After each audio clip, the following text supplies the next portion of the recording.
जय हिंद दोस्त। बता दूं कि बिहार में पॉलिटेक्निक में एडमिशन के लिए फॉर्म निकल चुका है। अब ये कितने पदों के लिए ये फॉर्म निकला है, इसमें कौन कौन से लोग फॉर्म भर सकते हैं, इसमें एज क्या मांगी जा रही है, फॉर्म भरने में फ़ी कितना लगेगा, इसका कैसे सिलेक्शन करने का प्रोसेस है, पूरा हम डिटेल्स के साथ हम इस वीडियो में आपको बताने वाले हैं।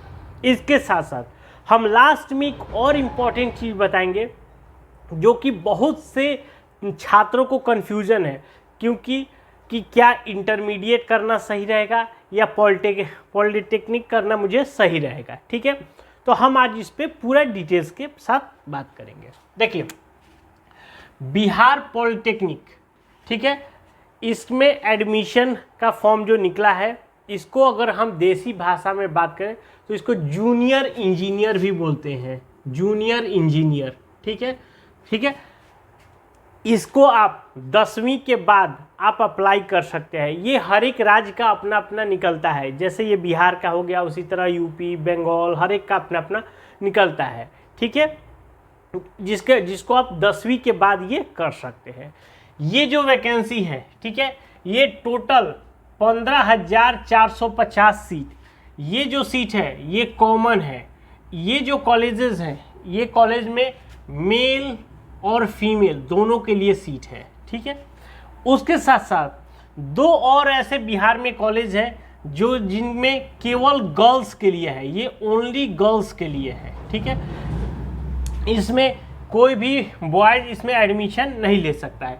यानी अगर हम दोनों सीटों की मिला के बात करें तो 16,170 सीट के लिए ये फॉर्म निकला हुआ है। ठीक है, जिसको हम कहते हैं। ठीक है, इसके लिए आपको जो क्वालिफिकेशन चाहिए 10वीं पास चाहिए। ठीक है, मिनिमम। देखिए, लेकिन ऐसा नहीं है कि बता दूं कि कभी कभी क्या लोग करते हैं कि जैसे 10वीं पास कर लिए, फिर उन्होंने 12th भी पास कर लिया।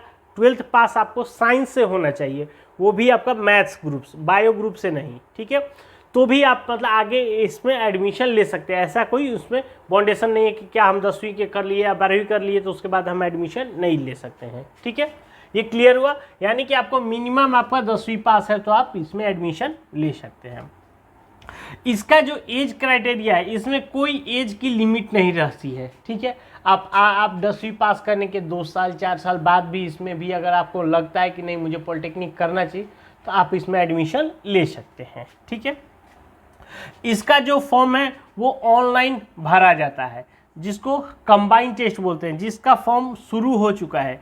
12 अप्रैल से लेके 11 मई तक इसका आपका फॉर्म भरने का डेट है। यानी टोटल आपको 1 महीने का ये फॉर्म भरने का दिया हुआ है समय। ठीक है, इसको फॉर्म को भरने के लिए आपको 750 रुपये जनरल, EWS और OBC इस कैटेगरी को आपको लग रहा है। ठीक है, उसी के साथ साथ जो SC ST और PWD यानी कोई भी जो दिव्यांग कैटेगरी के छात्र हैं उसके लिए 480 रुपये आपको फॉर्म भरने का चार्ज लग रहा है। ठीक है, इस फॉर्म को अगर किसी कारणवश किसी से कोई गलती हो जाती है तो इसमें आपको करेक्शन करने का डेट दिया गया है। 16 मई से लेके 18 मई के बीच आपका ये फॉर्म आप करेक्शन कर सकते हैं। बट लेकिन आप कोशिश क्यों करिएगा कि आपका फॉर्म गलत हो। आप पहले ही जब फॉर्म भरेंगे तो उसको इत्मीनान से आप सही से आप फॉर्म अपना फिलअप करें। ठीक है, क्लियर हुआ। अब देखिए, जब आप फॉर्म भर देंगे तो इसका एडमिट कार्ड आपको 13/6/2024 को जारी कर दिया जाएगा। ठीक है, उसका एग्जाम आपको 22/6/24 को आपका होगा। ठीक है, देखिए, जो भी लोग पॉलिटेक्निक का फॉर्म भरना चाहते हैं उसके लिए बहुत ही अच्छी बात है कि आपको सारे डेट पहले ही क्लियर पता है, कब फॉर्म भरे जा रहे हैं, कब इसमें ये एडमिट कार्ड जारी किया जाएगा, इसका कब एग्ज़ाम होगा। तो आप मिला लीजिए कि अभी आपका 4था महीना चल रहा है, 6वें महीने में यानी कि आपको लगभग 2 महीने के आसपास आपके पास समय है आपको तैयारी करने के लिए। क्योंकि आपको पता है कि जब पॉलिटेक्निक में एडमिशन के लिए आपको एंट्रेंस एग्ज़ाम देना है। ठीक है, और एंट्रेंस एग्ज़ाम में जितना आप अच्छा रैंक लाएंगे, यानी कि रैंक क्या होता है कि इतने नंबर ऑफ सीट्स में, ठीक है, आपको कौन सा स्थान आता है, 2000, 5000, 500, 600 जैसे भी है, तो उसी के हिसाब से ये रहता है। तो आपको जितना अच्छा रैंक आएगा उतना आपको अच्छा कॉलेज मिलेगा। ठीक है, इसका जो सिलेबस है आपको देखिए 90 क्वेश्चन पूछे जाएंगे, आपको 450 मार्क्स का होगा, ठीक है। और समय दिया जाएगा 2.25 घंटा, जिसमें से आपको फिजिक्स से आपको 30 क्वेश्चन पूछे जाएंगे, केमिस्ट्री से आपको 30 क्वेश्चन पूछे जाएंगे और मैथ से आपका 30 क्वेश्चन पूछे, यानी कि टोटल मिला के आपके 90 क्वेश्चन हो गए, ठीक है। और हर एक विषय से 150 मार्क्स का आपका ये क्वेश्चन रहेगा। जैसे फिजिक्स हो गया तो ये 150 मार्क्स का हो गया, ठीक है। केमिस्ट्री 150 मार्क्स हो गया, मैथ्स आपका 150 मार्क्स। एक चीज़, ये जो एंट्रेंस एग्ज़ाम होगा इसमें आपका कोई भी निगेटिव मार्किंग नहीं होगा। तो आप गलती से भी जब आप एग्ज़ाम देने जाइएगा तो आप यदि कोई क्वेश्चन नहीं समझ में आ रहा है तो आप उसको छोड़िएगा मत, उसको तुक्का ज़रूर लगा दीजिएगा। शायद अगर वो तुक्का आपका सही बैठा तो आपको पॉजिटिव मिलेगा, अगर आपका तुक्का नहीं बैठा तो आपको कोई नुकसान नहीं है, आपका कोई मार्क्स कटने वाला नहीं है, ठीक है। तो इस बात का आप ध्यान रखिएगा कि जब आप एग्ज़ाम देने जाए तो आप एक भी क्वेश्चन को आप छोड़े ना नहीं है, ठीक है। क्लियर हुआ। अब उसके बाद बता दें कि इसका क्या होता है कि पहले आप यहाँ तक एग्ज़ाम दे देंगे, ठीक है। एग्ज़ाम देने के बाद इसका जब रिज़ल्ट आएगा, रिज़ल्ट आने के बाद इसका काउंसलिंग शुरू होता है। काउंसलिंग में क्या होता है कि आपको नंबर ऑफ़ कॉलेजेस चूज करने होते हैं। उसमें क्या होता है कि इसमें बहुत सारे ब्रांचेज होते हैं। जैसे देखिए एमई मैकेनिकल बोलते हैं, सिविल हो गया, इलेक्ट्रिकल हो गया, ये जैसे कोर ब्रांचेज इसको बोलते हैं, कोर ब्रांचेज, ठीक है। उसके बाद आपका हो गया computer science, IT information technology, electric and communication, इस तरह से आपको इसमें बहुत सारे ब्रांचेज होते हैं, ठीक है। उसके बाद आपको इसके किस कॉलेज में आप कौन सा ब्रांच रखना चाहते हैं इसका आपको प्रीफ्रेंस पहले चूज करना होता है। चूज करने के बाद उसके बाद आप नंबर सीट अलॉटमेंट होता है। पहला अलॉटमेंट हुआ, जिसका अलॉट हो वो अपना नाम लिखवाएगा, जिसका नहीं हुआ फिर वो दोबारा के लिए वेट करेगा। इस तरह से ये प्रक्रिया चलती रहती है, ठीक है। अब बात करते हैं, देखिए बहुत से छात्र जो अभी जस्ट 10वीं पास किए हैं वो कंफ्यूज हैं कि क्या हम पॉलिटेक्निक करें या 12th करें। देखो बता दूं, देखिए दोनों में यहाँ डिफरेंस पहले समझ लीजिए।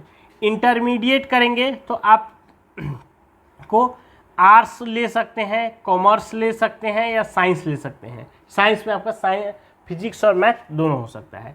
तो ये आपका देखिए ये आपका ड्यूरेशन हुआ 2 साल का, ठीक है, 2 ईयर का। ये आपका ड्यूरेशन होता है 3 ईयर का, ठीक है। पहले समझिए, इसको यदि आप यहाँ पे करते हैं बिहार में तो आपको इसको करने में ज़्यादा से ज़्यादा आपका 4,000 से लेके आपको 5,000 रुपये तक का ये आपका पूरे साल का खर्च लेगा। लेकिन इसको आपको करने में कम से कम 1,20,000 रुपये आपका आप कॉस्ट मान के चलिए कि इतना आपका तीनों साल मिला के, अगर आपको गवर्नमेंट कॉलेज मिला तो ये आपका इतना आपका खर्च लगेगा, ठीक है। अब बात करते हैं, देखिए अगर आप यहाँ साइंस से आप करते हैं तो आप यहाँ पे एयरफोर्स, नेवी, इन सब चीज़ों में आप फॉर्म भर सकते हैं। उसके बाद अगर कोई ऐसे यदि कोई फॉर्म आया इंटर के बेसिस पे तो आप इसको भर सकते हैं, ठीक है। लेकिन जब यदि आप पॉलिटेक्निक करते हैं तो आप इंजीनियरिंग के लाइन में आपको जाना पड़ेगा, ठीक है। या तो आप इसके बाद जैसे ये जिसको जूनियर इंजीनियर कहते हैं, फिर आप बीई बीटेक या वहाँ पे कर सकते हैं।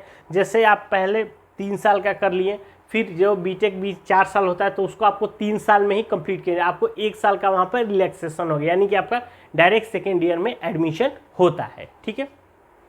लेकिन अब बता दूं, देखिए पहले ये बता दें कि अगर कोई लड़का इंटरेस्टेड है पॉलिटेक्निक के तो ऐसा नहीं है कि वो इंटर वाला फॉर्म ना भरे, क्योंकि अभी इंटर वाला फॉर्म भी भरना शुरू हो चुका है, जिसका लास्ट डेट है 20/4/24, ठीक है। तो आप जिसको भरना है आप वो इंटर एडमिशन का फॉर्म भी भरे, साथ साथ पॉलिटेक्निक का कंबाइंड टेस्ट दोनों भरे, ठीक है।